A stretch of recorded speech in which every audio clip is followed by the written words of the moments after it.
Welcome to In Pursuit of Magic, where we explore the things that inspire us, how we connect with others, and the magic we find on the way. I'm Matthew Medina, and today's very special guest is an incredibly talented actress, singer, dancer who continues to make their mark both on stage and screen. I'm very excited to welcome Valeria Aceves. Valeria, thank Yo. you so much for joining us. It is No, an honor to thank have you. you. I'm so excited. Me too, me too.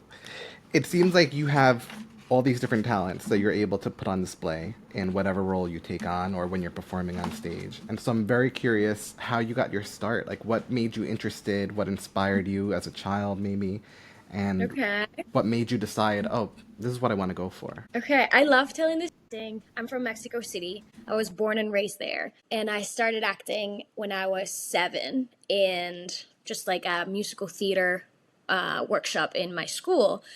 And the first play that we did was The Wizard of Oz. And I was the Wicked Witch. And I just remember like having the whole like makeup, like the green makeup, and I was doing like this crazy knots in my head because I was just, so involved into this characterization. Um, and we were a bunch of kids and things did went wrong and there was a lot of like, oh, you forgot your line, you need this in stage and all that jazz, but like something very interesting happening and I have the recording where I'm just improvising and I'm using like people's like just I want to say mistakes, but like they're children, but I'm using those behaviors and being like still in character. And I just remember feeling that, which I feel like a lot of people find eventually when they find their passion, like that sense of being in your element, of almost like this confidence and this like I don't even know how to describe how it is to be like when you find your passion, but I remember feeling that and I was like, hey, I don't want to ever let this go. And since that moment forward, I just been acting. So pretty easy for me. I mean, that's perfect. That was like your epiphany, I feel, because first of all, Yes, it prepared you for performing on stage where anything can go wrong at any time and you do have to improvise. But I it seemed like you do. really just disappeared into the role and let that take over driving. And I mean, that can make or break a performance. And clearly it just helped it keep going. It's truly insane. I don't know what like possesses us as like actors when something goes wrong and we're just in there, but it is unexplainable and magical. So, yeah. Do you think part of what makes it easier is that you're not playing yourself? And how does that compare to maybe you're doing a performance, maybe just singing and you're just you? Yeah, I don't know. I feel like I try to put a little bit of myself in every character. I think that's how I manage to connect with every single character I played, even when I'm singing. Um, for example, I just sang at a cabaret My Grand Plan from The Lighting Thief, right? And I'm not a Greek demigod or stuff like that, but like for some reason, I feel like there's certain material that you click and you find your own truth in it. And I think because you are allowing your soul to communicate itself with this material, it kind of like transcends you into this space. Like I truly think it's mainly like the characters that I've connected with the most that I am actually able to get into that headspace, because it's not with everyone, right? But it's like, yeah, I would say it's definitely that. Still a hypothesis I'm trying. I think it's a beautiful thing though, because yeah, I feels like almost you become part of something bigger that you connect with on a personal level, and that's what helps you a Definitely. lot. And so I'm Definitely. wondering, since that's been part of your process of getting to a solution and succeeding in that, what have been maybe some obstacles you faced, not only in performing, but just in getting your start and finding that next role? Things that maybe are part of just the industry obstacles or even internal obstacles of self confidence. Right. I think there's many obstacles, and I think that's part of life. There's ups and downs. I would say the first obstacles that I encountered here when I moved to the States is just like how it's a big pond and it's a lot of fishes, and we're all trying to make it. And it's very hard to stay confident or on track and not let the imposter syndrome get in your head when you're not booking, right? Like, it's so hard to book a job and then you don't book a next job in like a year. So I think that's one of my most recent obstacles. And I think what helped me stay like sane in those moments was keep pushing for my art, either like doing cabarets or updating my reel or taking advantage of the plenty of scholarships that New York has and just like work on tuning my dancing skills. Yeah, I think that was like a mental obstacle. I would also say the obstacle of the visa, like the O1 visas are just, oh my God, they're so hard to get. And I remember getting my O1 the first time. Definitely, it definitely made me grow some thick skin. Um, yeah. I would also say it's hard to audition at the beginning. I mean, I'm just like throwing a bunch of obstacles, but I think it's also hard to audition in the beginning not knowing what you want to do. Especially when you come out of school, people tell you like what box you should fit in. And then only later you come to realize, I actually don't want to do that box. I actually want to do this stuff. So let me put the material so you can see how I can do this box instead of the box that you're trying to put me in. Yeah, I think those are some of the few obstacles I've encountered this past few years. I think what's great about the obstacles you mentioned, though, especially the last one, is it's also a challenge to you to decide whether to accept that or say, like, no, I don't want to fit into a certain box. Yes. Yes, it definitely comes with a lot of like self-knowledge of Yeah. what do you want to do. Do you want to just, because there's some people that their only goal is to be on Broadway in whatever shape, in whatever form, and we respect that. And I think there's other goals. For example, my goal would be, of course, if Broadway calls, I would be on Broadway. I'm not going to say Yeah. no. But I would think my goal is to do work that fuels me and that I'm Yeah. happy about. And usually that work is less mainstream and more like alternative and whatnot. But that is what makes me feel happy. And I feel coming to realization with that, it's hard, but it at the end of the day, it pushes you to the right path for you. Yeah, I would think so. And it definitely keeps you going in those moments that are lower, where you're waiting around, you're trying to find what to do next. I mean, I think focusing on knowing who you are and what you want and what fuels you is part of that magic, like what keeps us going. Yes. So I'm very Correct. curious, when you first moved to New York, you mentioned feeling like you're in this big pond with a lot of fish. So what was that experience like in coming here, studying here, meeting other Yeah. creatives? I remember literally the first day that I arrived to New York, I thought the buildings were falling on me. And I come from a city, I'm not even coming from like the countryside, but it just felt so big, so chaotic. There was so much going on. And there's this feeling of like missing out almost, and you try to be part of everything, but you can't. But at the same time, in that chaos, there's like this beauty of seeing like so much stuff happening. Like I remember seeing like the Latinx community and how like they kept putting like so many productions. And it was not just like one production. It was like all over the city, in Queens, in Brooklyn, in Manhattan. And it felt very inspiring. It's like, oh, we do have a space here. There are opportunities. So yeah, I remember feeling like a little bit chaotic but inspired, and I was like, how do I ground myself to take advantage of these opportunities? And I just started like going to places. I remember the first thing I did was watched Florencia's and Jaime's show Desaparecidas, and I think it was literally the day after Mexico's independence, and I like said like the whole plan of like, oh, my first year celebrating my independence outside of my country, let's do this thing. And it just felt so nice to be reminded that I can still feel, oh, that bird. I'm like, I don't know if you can hear it, but I'm like, are you okay, bird? It's nice to be reminded that I can find the feeling of home still in the States. But yeah, I remember I would do that. I would ground myself in the things that I found familiar. Yeah, that's incredible, because that kind of leads into my follow-up question, which is, how do you overcome that loneliness? And not only Never. coming to a big city, but then being in the industry. And yeah, I'm sure it's hard. It's so hard.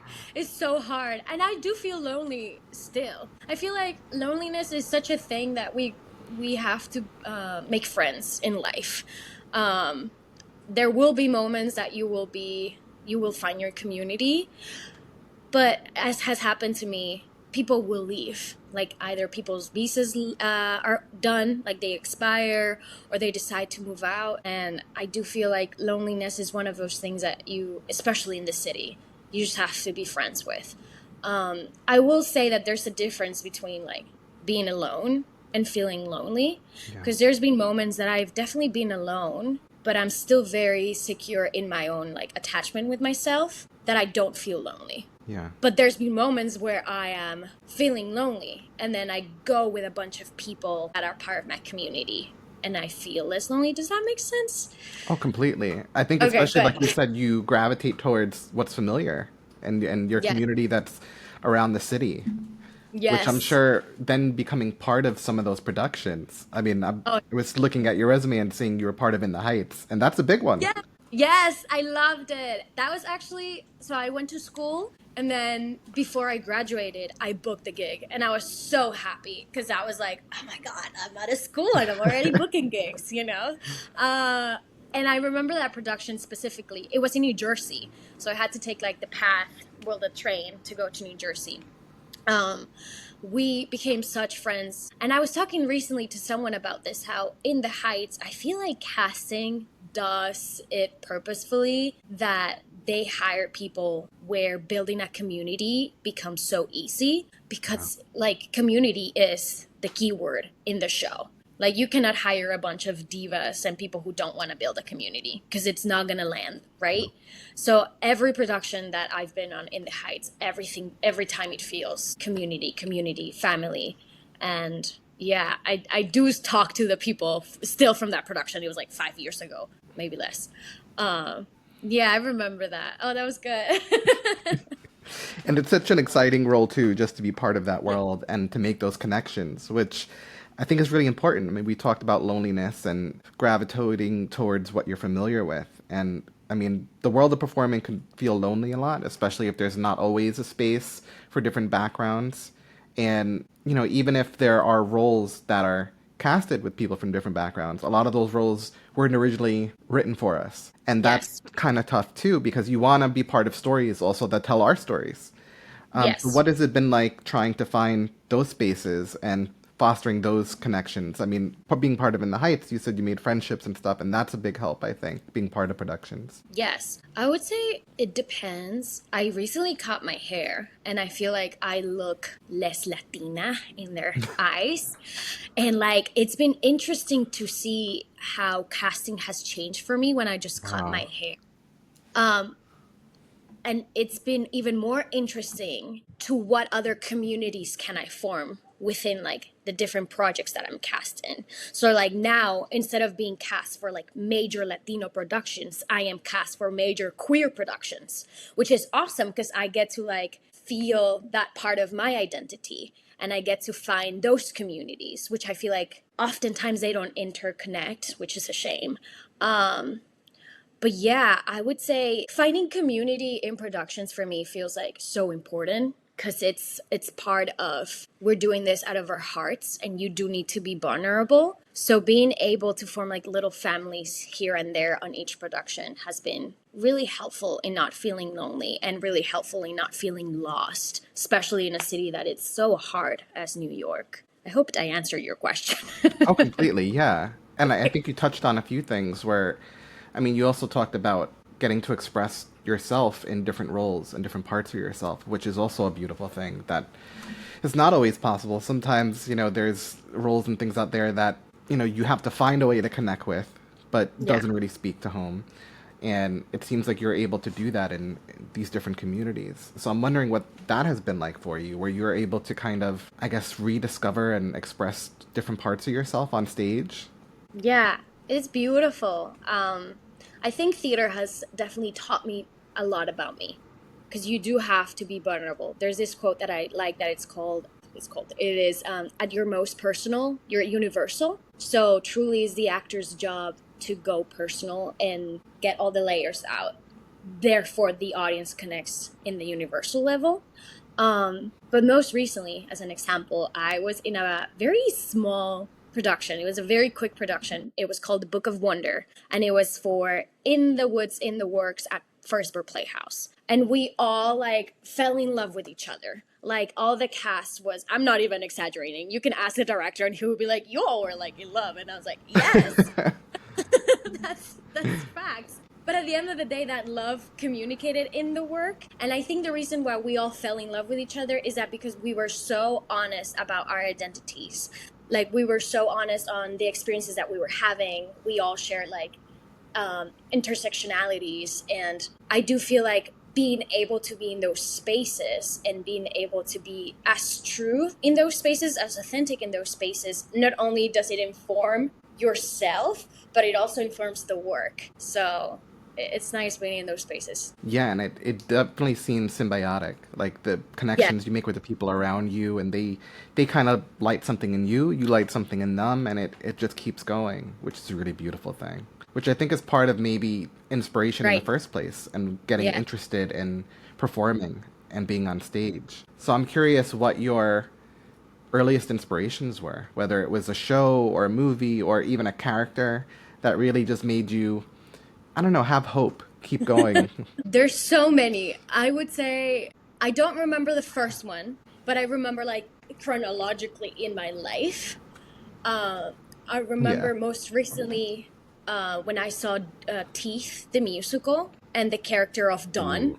which is definitely my dream role. I just remember seeing that show, and like it's just breathtaking. Like it's so revolutionary and raw, and I just love to be a part of that production. But also, I think that same week or like a week before that, I remember seeing The Hills of California. Oh my God. Ah, yes. How did I forget about that one?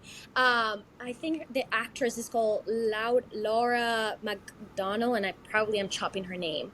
But oh my, I cried out of inspiration because she would just transform herself. Like she was playing the mom and then she was playing the sister. And just like, oh my God, it was so good. I remember being backstage and waiting for her, which I usually don't do just because I have to work the next morning and, have to go Yeah. to bed early. But I remember just waiting for her and just telling her, like, wow, like you inspire me. The way you changed from one character to the other and the way you were playing and responding. Like, I just want to do that. I just want to have that freedom. Yeah, that was also one of the recent ones.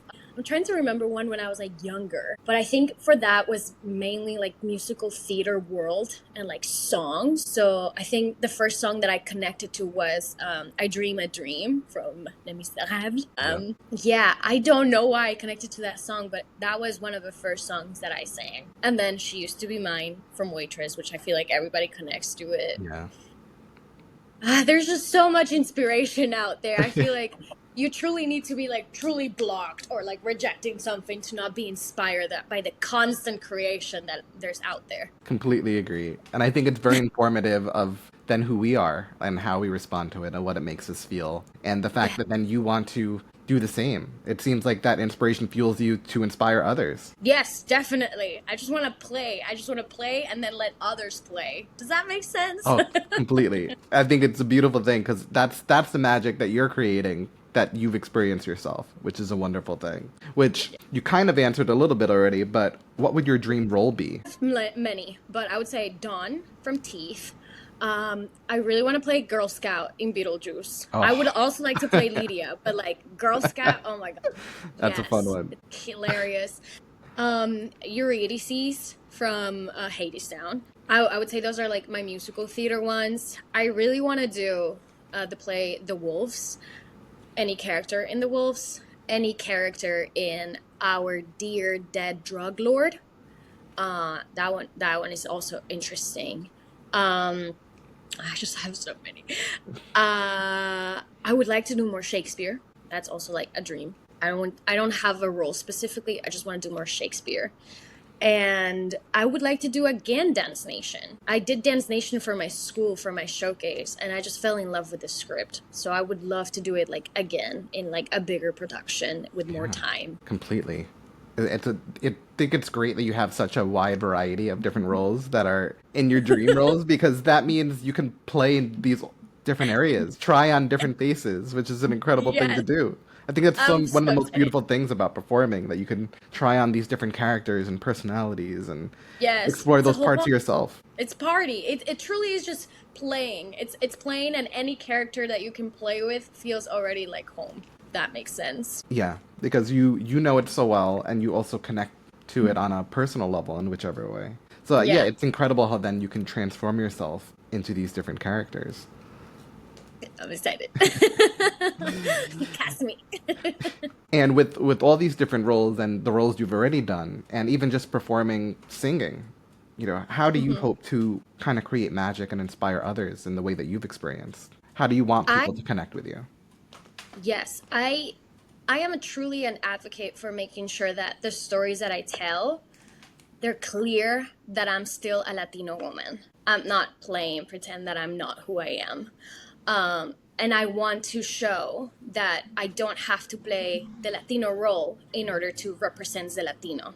I feel like sometimes as Latinx community, like we get stuck in we only get to tell this story, and it's usually a story about immigration or it's usually a story about deportation. Like I've seen a couple of those, and not to say that those stories are not important, but I also feel like we can also just tell a story about love, and it doesn't have to be like a huge thing or ethnicity.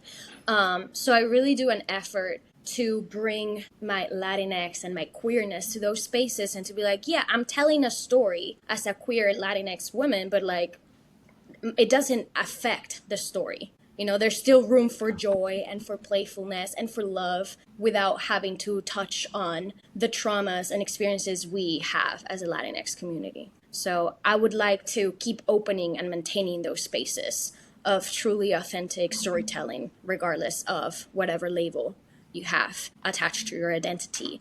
And on the same hand, I would really like just to I feel like we live in a world that is so apathetic. I think that's the word. I think we lack a lot of empathy and we truly have like isolated ourselves from each other.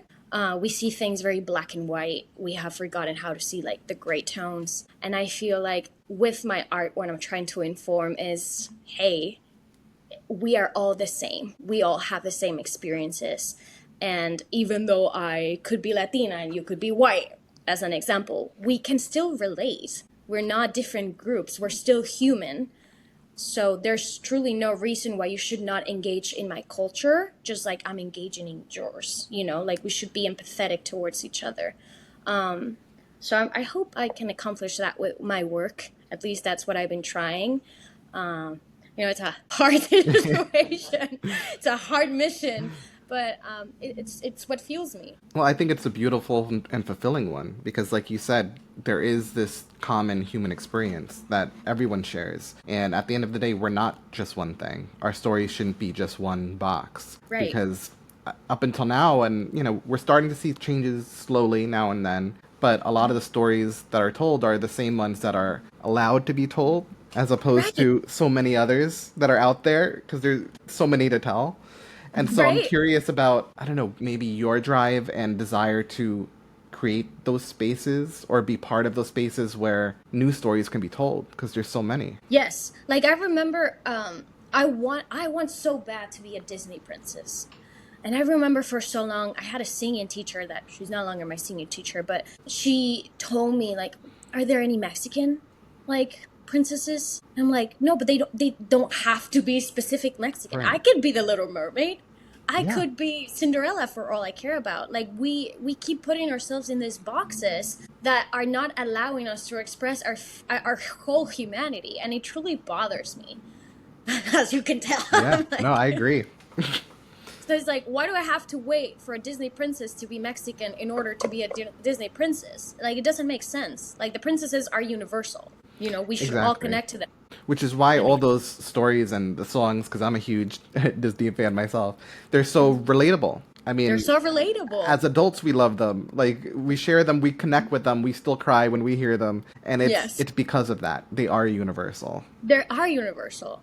Like, I understand there's specific ones that definitely, like, we need to respect their backgrounds, but like Little Mermaid, like Cinderella, Snow White, like let whoever wants to relate to them be them. Like Yeah. it drives me insane. I'm very curious also because I feel a lot of times in the world of performing, there is a lot more understanding and empathy, and because most people are also creatives and going by their passion and trying to connect in similar ways. So, what was it like coming to school in New York and being with classmates and experiencing that while also trying to adjust? Yes. I would say the hardest adjustment was the language. Um, I remember like my first year in the States, like I would get like headaches and like my tongue would get tired from speaking. Because at the end of the day, you are using different muscles to generate different sound in a different language. So I do remember those experiences and being exhausted and my friends asking me like, hey, are you okay? And I was like, I'm just done. I'm done with English for the day. That was hard. I also happened to have like a very bad speech teacher for my second year, where she just was like so microaggressive towards me, and she just really wanted me to get rid of my accent.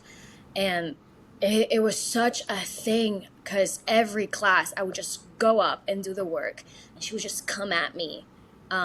It was really nice to have people there. Like all my classmates would clock it and would not allow it, and like I felt supported enough. But I would say it truly messed with my head of like, oh, accents are bad. When in fact, if you have an accent and your diction is on point, like just keep it. It informs your identity. It Yeah. shouldn't affect the storytelling. Um, I think those moments were really hard to adapt to. But at the end of the day, I think the thing that like saved me or kept me going was the fact that I had a strong community that made me feel not crazy and was like, no, that teacher is definitely messing up with you. Um, Here's or like, hey, I can help you with that IPA sound, which they're so hard. They sound the same. If you're just learning IPA, they sound the exact same. Like it's bananas. Or they would help me with that, and I think having that like backup and being like held in those moments was a lifesaver. Completely. I can only imagine how overwhelming that must have felt, especially Yeah. when there's someone who's a teacher, and that's a lot to deal with when you're adjusting to this new life and this new community.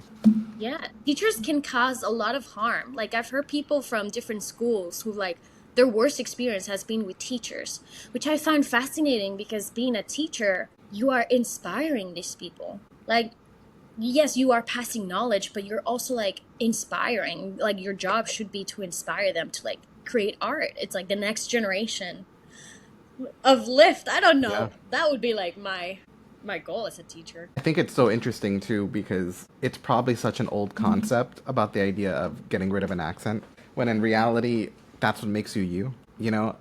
Like what do you Like mean? I constantly try to remind myself sometimes of whatever qualities about myself that sometimes I get down on or I think I want to change. And then I think of the quote from Dumbo is that the very things that bring you down will one day Oh, lift you up, up, up. And I was like, that's something I that think that we have to remind ourselves of daily sometimes. Like, that makes us us. And clearly it's what's helping you step into these roles and be your best self. yes.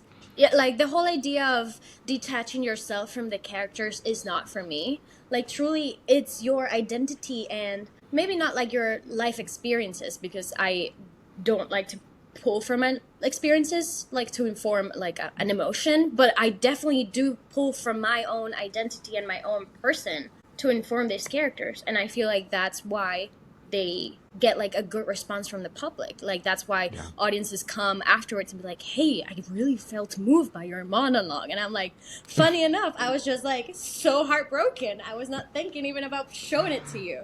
I was just being vulnerable and, personal. That's why I became universal. Definitely. And I can imagine that experience really, especially being supported then by your classmates, really informed where you went off to next and each experience after. So I'm curious now when you step into a new production and you're a part of a new group of people, does it make you a little wary at first or does it make you more confident now when you step in the room? I think it depends on the room. I've definitely been in rooms where I'm like the most brown person, and I'm not even that brown.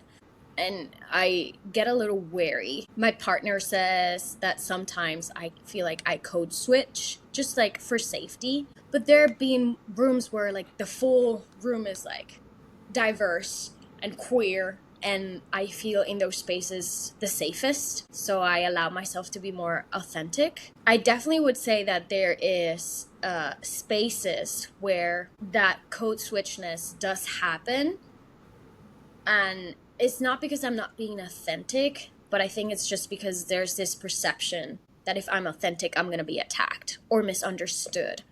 And it's a safety mechanism. And I wish it was not like that, but I think sometimes we do need to prioritize the self and like our mental health and whatnot. But yeah, I think most often there's been the rooms where it's more diverse and more accepting than not. So hopefully it stays there. Completely. And I'm wondering, has that become more common or easier to find the rooms where you're most comfortable now that you've been in the game? Definitely. I would say at the beginning when I just graduated college. It was not even college, it was a conservatory. When I just graduated the conservatory and I was trying to do the thing where, well, my teachers told me this was my box, so I should stay in this box. When I was not being authentic to my dream, I was crashing with a group of people that I was working with. Nowadays, that I'm truly, I would say, my most authentic form, I am really finding people that not only like they're queer, but they're also queer and Latinx, or they're like queer and immigrants, you know?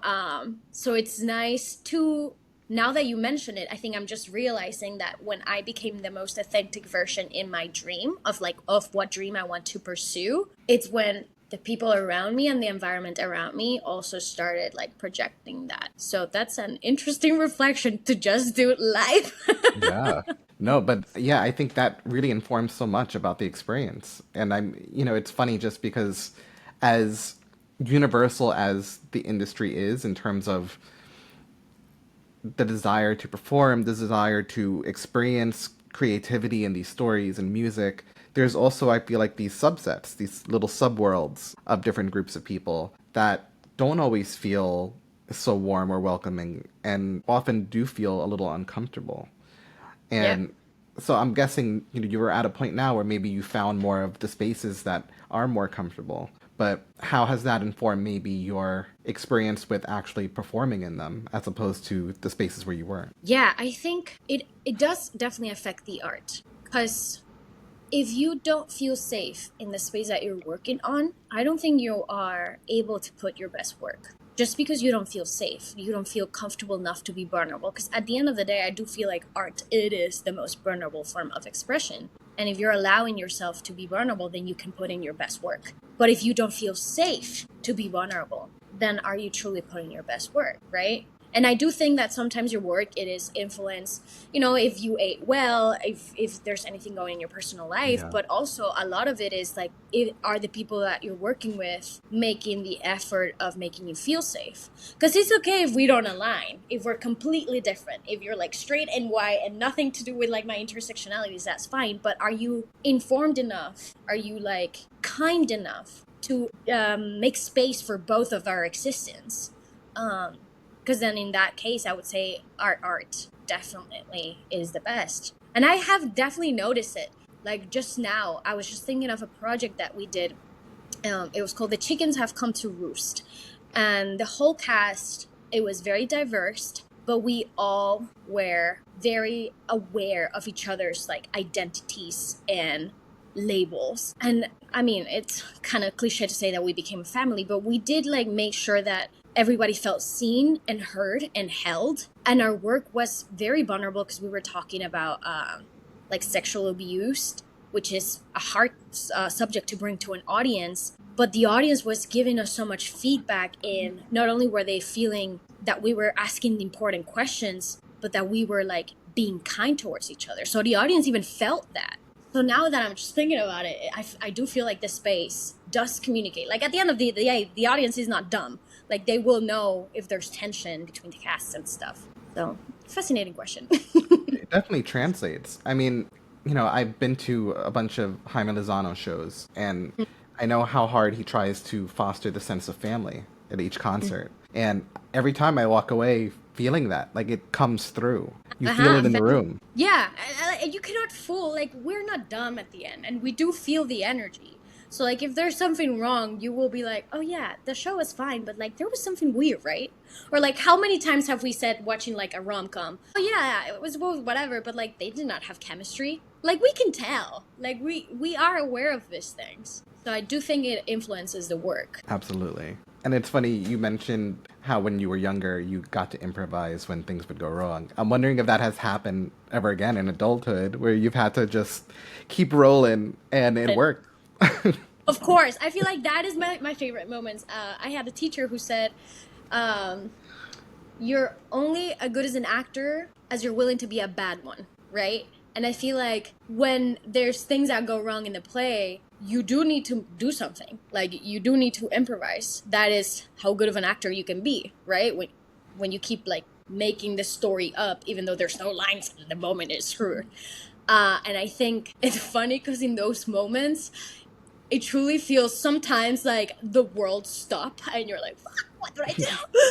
But at the same time, if you're in it and at the same time your partners are in it, because it is a mutual effort, somehow you make this magic of figuring it out and then you put it in the place that it needs to go.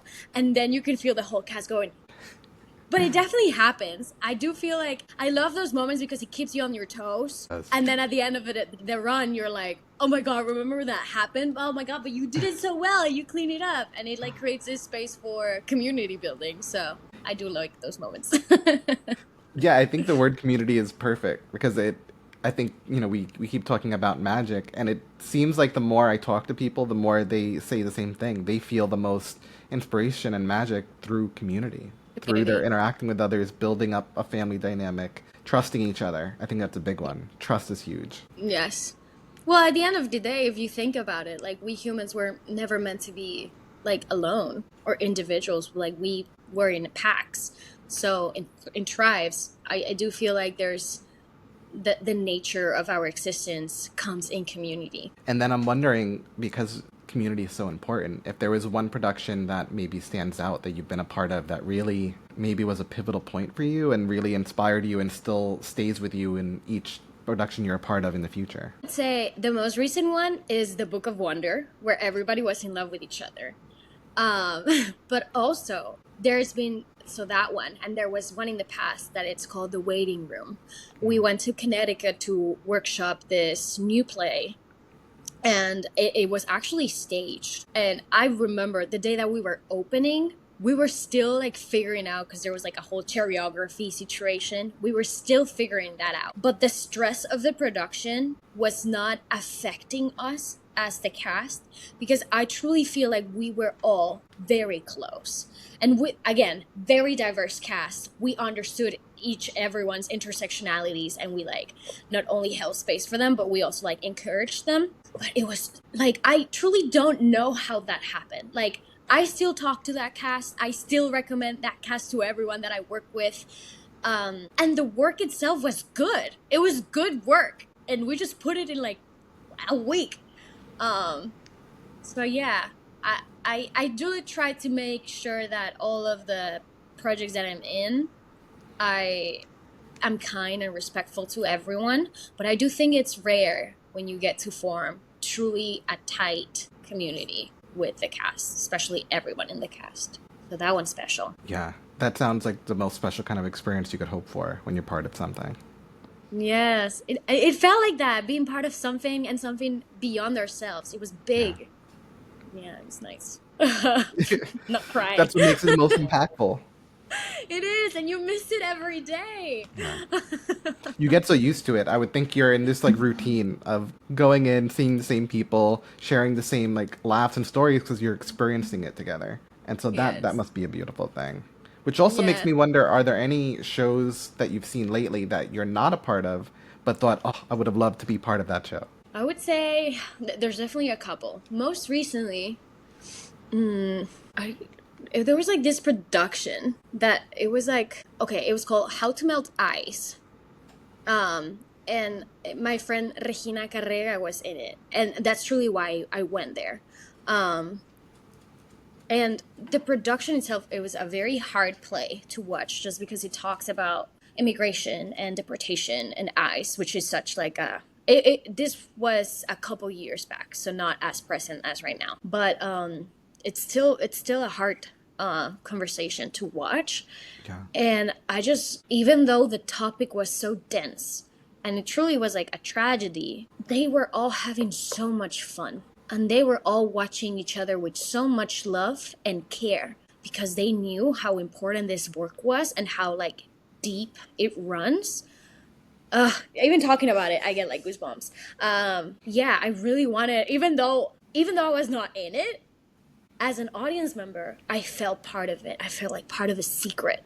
Uh, and I would have definitely loved to be cast, but yeah, that's a good one. Oh, Yeah, that's I relate to that feeling because there was the show that Marina Paris had done up at Columbia, and it was a similar topic, and it was a group of people hiding in the basement of a church, oh and God. seeing that story was so touching because you could just feel not just the weight of it, but the emotions between the actors on stage and what they were Yeah. portraying, but then also the audience. I mean, it just felt like they felt the weight of it. They were touched by it. And Yes. it, even watching and knowing this is a show, these are actors, this was a script, it just felt so real and happening in front of us that I think it connected us, which I think is part of the beauty of theater. I love theater. It does that. It does that to you. It sneaks in, and you're like, "Oh my God, why am I crying?" I think it's a Yeah. super special thing. And so I'm wondering also, you talked about the latest production you were a part of. What are you working on right now, if you're able to talk about it? Yes.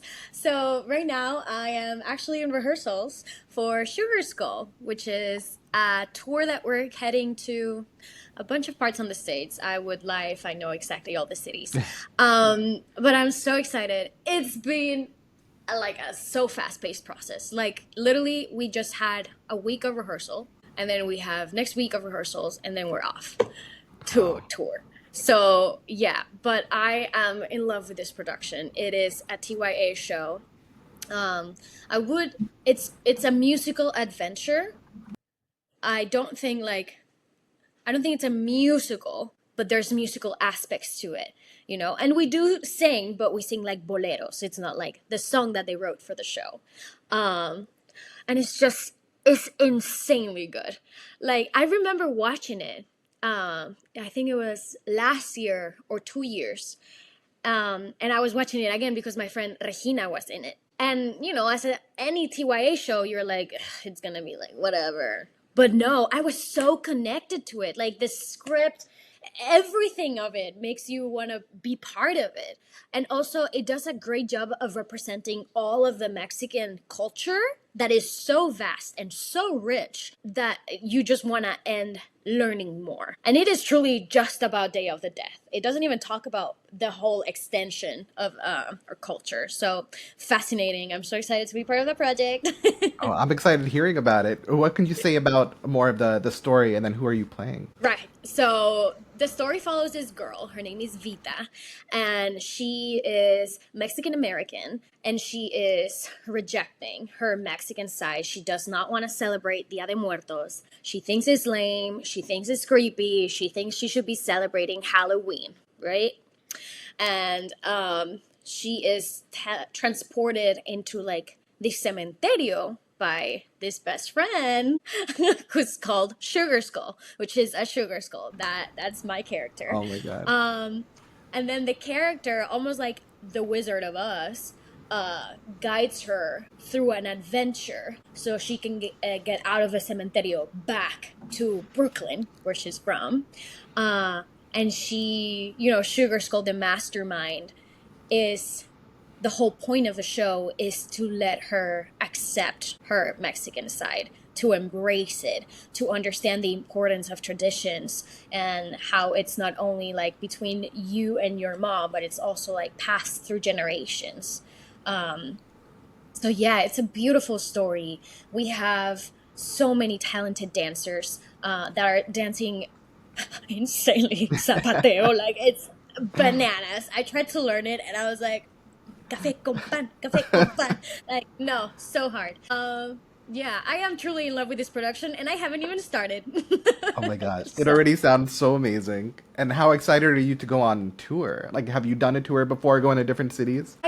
I've gone to a different city for a contract, but never on tour. So I'm Wow. definitely excited to see how I feel on tour, because I've heard like mixed reviews, right? I've heard like the, oh my god, you feel so chaotic, your routine is like meh. But I've also heard like, I love it, I'll do it anytime. So I want to see kind of like, where do I fit in almost. I'm a little nervous just because of how like the political climate is right now and like the cities that we're going to. So I would definitely lie if I wouldn't say like there's a little bit of nerve there. But overall, there's a lot of excitement to see new cities, to put up the show in front of different audiences and see how every audience interacts with it, and just to keep engaging with this group of humans who truly I just met, but like I'm already liking them. Incredible. I'm already thinking, yeah, how each city could kind of bring a different vibe and a different audience, which I think is going to be so much fun for you to experience. But also, I Totally. think even in the certain spots where maybe you're a little nervous about, I'm hoping it's more of a beacon and a lighthouse of a show where people who feel represented can come and feel safe for a night Yes, and experience that, which exactly. is also another beautiful thing. It is a beautiful thing. Like I feel right now, especially like Latinx and queer work are, as you said, the places of refuge for a lot of people. So being part of it right now, although scary, feels like aligned to the mission that I want to do. So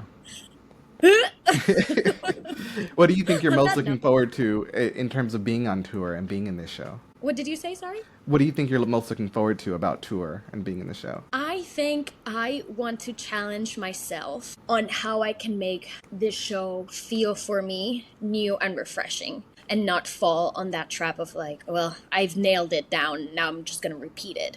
Like, I really want to. I think this would be, and I could be wrong, but no, I think this would be the largest production, like the longest.